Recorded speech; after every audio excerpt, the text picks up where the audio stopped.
All right, let's go ahead and get started. All right, right here.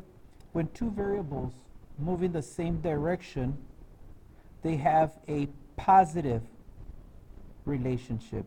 It's also known as a direct, but it's most commonly known as a positive relationship. Okay, now to demonstrate that, what I'm going to be doing is right here on the x-axis, the speed. Let's say that somebody's going 20 miles an hour. Over here, it's like in 5 hours, this is the distance that they've traveled. So if somebody's going 20 miles an hour, okay, that means that in 5 hours, they're only going to be going 100 miles. That's point A. Now, somebody's going at 80 miles an hour, okay? You're going to be seeing that if you're going 80 miles an hour, you're going to travel 500 miles, okay?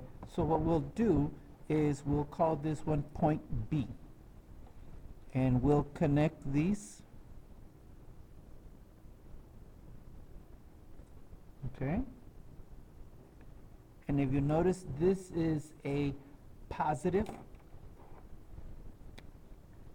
relationship because they're going in the same direction, okay?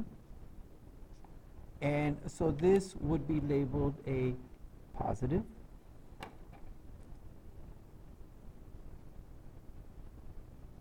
linear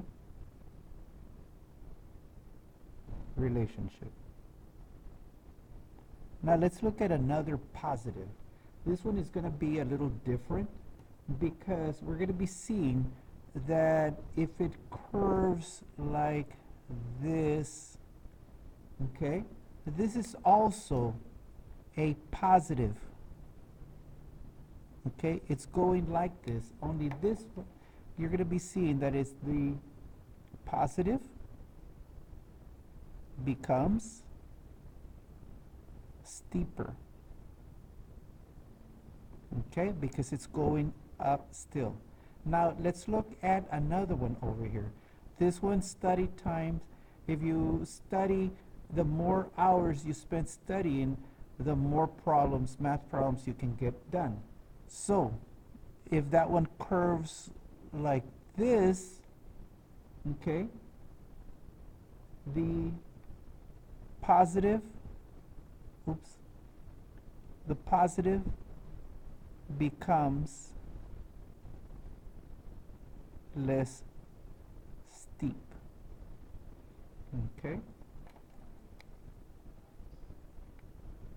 You see the arrow going like this. Okay, now let's move on to the next one. When two variables move in opposite directions, they have a negative or inverse relationship, okay? So we'll look at time playing tennis, the hours, time playing squash, hours. I don't even know how to play squash. And we're going to be seeing, let's say that right here,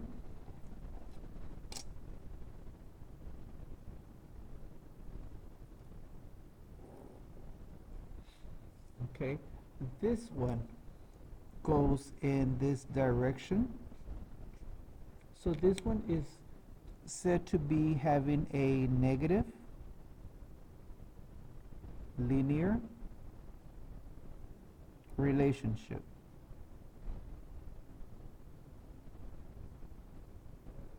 Okay? On this one,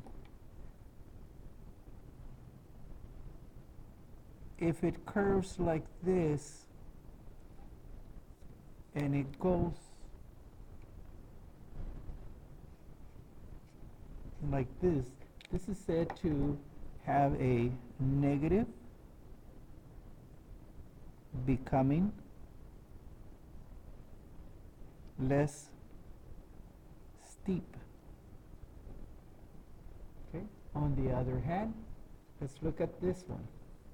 If you have something that goes like this,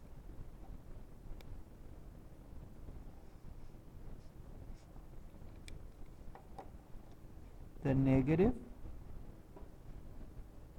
becomes steeper. Moving on. Maximum and minimum points. Okay, we'll be covering on that one. What you'll see is it curves like this.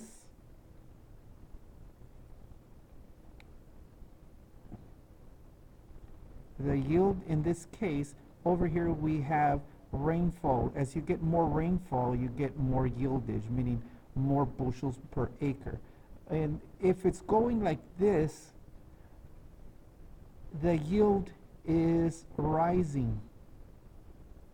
Okay? Over here, point A, this is the maximum yield. And after that, it starts dropping. Oh, wait a minute, I thought the more rain, the more yieldage. Well, what happens is sometimes crops get too much rain, and then that creates a problem. So we'll say that this slope over here, yield is falling. Okay? So this is just the correct amount of rain. After that, that's too much, and it's not producing anymore. Over here, gasoline cost, cents per mile, over here. Over here, speed, miles per hour. As we know, the faster you go, the more gas you will be spending. Okay? So on this one, if the graph is like this, as you slow down, the cost, we'll point to this one, is falling. Okay. Right here, point A, this will be known as minimum cost.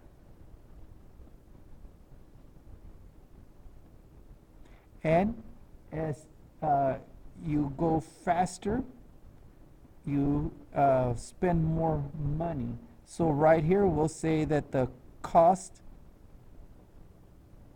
is rising. All right, that's it. Thank you very much.